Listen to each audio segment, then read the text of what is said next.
I will use my 20 minutes for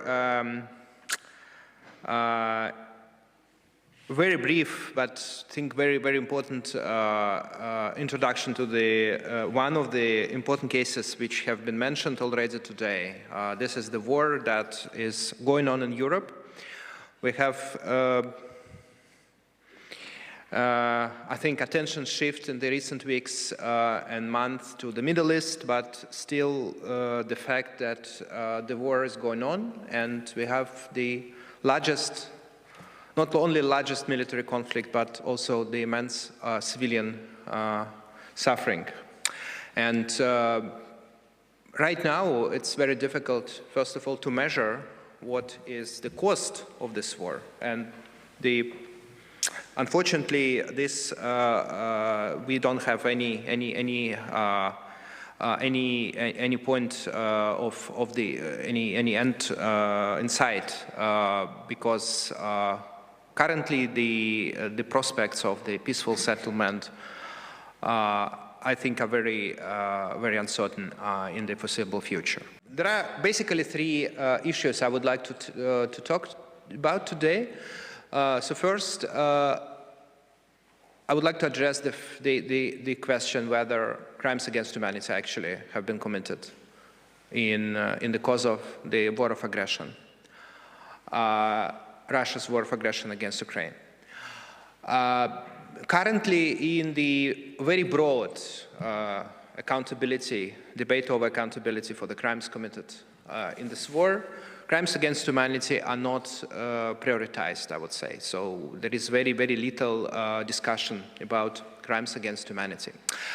And I would try to indicate what are the major issues in this discussion. I think that these crimes matter. They really matter, and I try to explain why. And also, I will address the possible ways to address these crimes and to what can be done would be also my question today. Right now, we have the most, I would say, authoritative account of the crimes that have been committed in the war.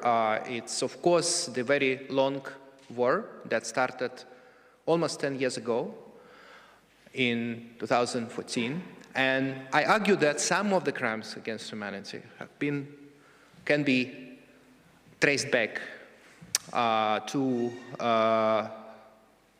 2014. But of course, current focus is on the so-called full-scale war that started in February 2022. And the most authoritative account was done by the International Commission, Independent International Commission on Inquiry that was created by the Human Rights Council. I highly recommend the very long and detailed report that was published 2 months ago under the title of Conference Room Paper. This is the first document where crimes committed in the war have been systematically addressed. And this is the first report, the first document where crimes against humanity have been not only mentioned, but have been also systematically described and analyzed. This commission is a very authoritative body, as I said. It's chaired by the very well-known renowned expert, Professor Erik Møse from Norway, who was previously the president of the International Criminal Tribunal for Rwanda. And the major point of this reports, so in plural, but the most important is, of course, this conference room paper, when there was a very detailed explanation that some of the violations from the Russian side, the crimes are committed, of course, also by both parties to the conflict. But some violations from the Russian side, of course, can possibly, as a commission very carefully put it, amount to crimes against humanity. I argue, however, that there are strong indications that crimes against humanity have been committed. And what is also important, that these crimes are, I would say, emblematic for the conflict as such. Because this conflict that most accurately can be called the large-scale war of aggression present the state criminality on a large scale. The state is behind, and the war of aggression is, of course, also the result of the impunity of multiple violations of human rights. So this is what makes this case the obvious point of reference when we talk about crimes against humanity and international efforts and international mechanisms. When talking about specific incidents that demonstrate the pattern of the crimes against humanity in this war, I'm not only referring to the findings of the Commission, but also other organizations. We have in this war, we have the very intensive work of many civil society institutions in Ukraine, in Russia, and mostly, of course, it's exiled institutions, but they work a lot to provide evidence and documenting atrocities. International organizations, very limited, with only limited powers, but also do their work. There is two institutions I mentioned already: International Independent Commission on Inquiry. There is also a monitoring mission created under the High Commission of Human Rights, and there are also 3 missions established by the so-called Moscow mechanism, which is also a bit ironic because it was the agreement reached in Moscow of the Organization of Security and Cooperation in Europe, OSCE, and one of the missions specifically was dealing with the issue of deportation of children. This is one of the crimes that have been investigated, that already under investigation as a war crime, but it also can be crime against humanity. So what are the most, I would say, worrying episodes that indicating existence of the pattern of crimes against humanity? So first of all, it's what is obvious is a widespread and systematic practice of torture of civilians and prisoners of war. In the context of crimes against humanity, of course, the civilians are victims, and we can see clear pattern of targeting the activists, targeting persons who are resisting occupation. And in the occupied regions of Ukraine, and especially in Kherson, in Zaporizhia, in Donetsk, Luhansk, we have seen massive evidence of torture. The practice of torture and the way this modus operandi is very systematic. It's present across different territories, and the large number of officials are involved, and so it's a very organized way. Another episode was also mentioned in the report, and there is a, I think, good. It's also important case for alleging crimes against humanity, attacks on critical civilian infrastructure, such as electricity power stations, water supply institutions, and we have a lot of cases where there are strong, reasonable grounds to believe that there is intentional attacks on civilian infrastructure. So these attacks have been characterized by some states as using terror against civilian population. So in the language of international criminal law can be also called the widespread attack on civilian population. So the purpose of these attacks is very clear: to suppress resistance and to achieve control over the occupied territories, which is of course created by the testing, I would say, resilience of the civilian population of Ukraine. These attacks are not sporadic. They are not just individual acts. They are, of course, also present, and we can see common pattern of that. The Commission of Inquiry and also some other institutions who investigated violations found cases of summary executions in different regions. They are not, it's very difficult to talk about numbers here, but there are significant cases. Also, the even more sensitive topic, but also when we talk about numbers, we have to be very careful, but there is also cases, not individual cases, but kind of pattern of sexual violence. We have a massive victimhood of the Ukrainian civilian population. The context for this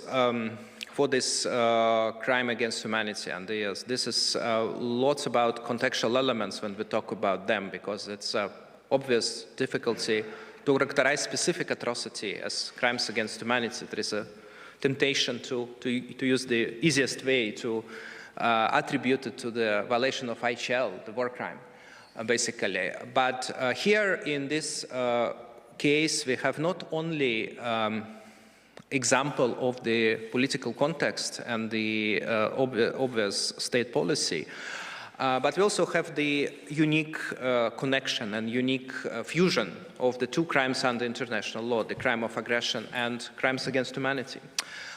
In the academic literature, it's still a very marginal debate, I would say, whether aggression itself can be a crime against humanity, other inhumane act, or how we can characterize the large-scale military aggression as inhumane act. It is, of course, inhumane, and we could see that it's a particular example why interstate aggression can have immense human cost. So if we look at the situation in Ukraine, we can see that it's particularly the case that was famously underlined by the Human Rights Committee in the concluding paragraph. This is the last paragraph of the general comment on right to life. In Ukraine, we can see that the most of the victims, I can only mention millions of people who have been displaced as a result of the war, illegal war. It's not just abstract conflict. It's a war of aggression that doesn't have any plausible legal justification under international law. And there are victims of crime of aggression. Would be much more difficult to characterize them as victims of war crimes or crimes against humanity. Probably the absolute majority of them cannot be classified as them. Here I think what is more important that in the context of crimes against humanity, we can see that aggression is a context. And aggression, given the accountability gap, we see that we could also use the context of crime against humanity to address aggression. Because these particular civilian casualties are part of the crime, Another feature which is, I think, important, and it explains why it matters, I think I would better illustrate it by one of the cartoons that illustrate Russia in this case, but this is the case of this aggression. So one of the root causes and one of the obvious reasons why we have this war, not only conflict as such, but such a brutal attack, basically supported by impunity, is that it was already the context of ongoing attack on the civil rights in the country itself. And it, of course, reminds us of the historical examples. It's historical. It's not happening for the first time. So if you look at in the Russian case for the Russian regime case, we could see that it started, of course, inside the country. It started with the suppression of political opposition. It started with the very brutal conflict inside the country, and especially I would mention the conflict in Chechnya. It started with the also, it continued with extraterritorial violence, first in the form of hybrid interventions and extraterritorial assassinations. And all these years there was also dehumanizing propaganda aimed not only on neighboring nations, but in their own citizens, minorities, LGBT people, religious minorities. And we have the clear pattern of inhumane policy, actually. So this is what Russian regime did, and we could see that the reaction of international community, including, I would mention today, I would like to mention today Council of Europe, where Russia was a member for 26 years, and there have been a lot of cases, including, by the way, in the case of Chechnya, there was initiative by the Parliamentary Assembly to establish tribunal, International Criminal Tribunal. So the tribunal about atrocities committed by the Russian regime is not a new discussion, actually, but it was unfortunately all ended up in political illusionary dialogue and basically appeasement. That's also the lesson that should be learned, that the policies that can amount at least to crimes against humanity should be addressed as such. It shouldn't be buried in some illusionary dialogue, what that can, how can I call it? Impunity, I think, is a landmark of what is happening right now, and this was one of the very, I think, important points mentioned by the Commission, by the Independent Commission of Inquiry, that impunity was one of the most significant factors in what actually happened and what is happening right now. In case of Russia specifically, we could see that there's a legacy of gross violation of human rights which remained unpunished.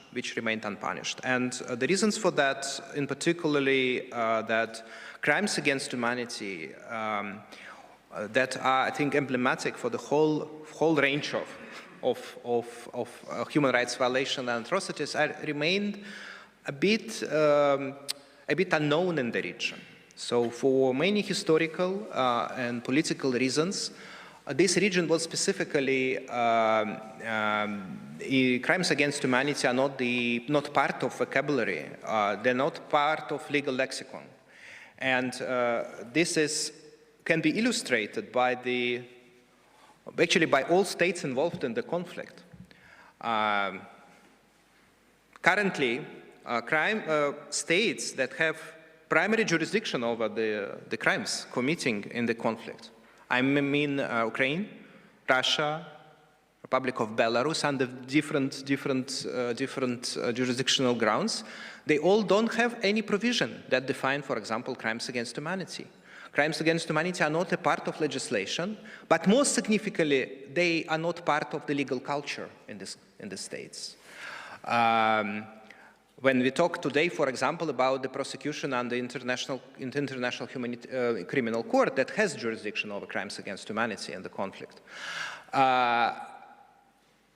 states that have primary responsibility under complementarity principle just don't have them. historically, they have been replaced by other concepts like crimes against humankind, and it's still for understandable reasons, because this uncomfortable notion for them, and this should be addressed, I think, when we talk about this conflict. And sorry, just have 1 minute, but I try to be very, very quick. What can be done in this particular case? Of course, the my major message is that lesson should be learned. We have not yet arrived in the final station of this conflict, but I think it's already time to talk about the lessons, and we have to learn on this tragedy. At least in terms of prevention, we have to see why this have not been prevented, and we are still do not have proper accountability mechanism. The states should strengthen, of course, the legal network institutions. This is particularly important because it's very difficult to argue inside the states. So I can tell you from my own experience as Russian scholar, who very often tried to explain this from the very beginning. What is this about? Why we should talk about these crimes against humanity? What it is? This is very important to bring this notion, to bring this concept to the region. Affected states. Implementing legislation, a bit back to the keynote discussion. After keynote speech today, I think interstate cases under conventions, especially Convention Against Torture, can be very instrumental to bring these problems to the specific communities. And I think they should be also activated to the extent possible. National investigations, universal jurisdiction, we could see that no single case yet arrived to the courtroom, while so many states are investigating the crimes committed in this conflict.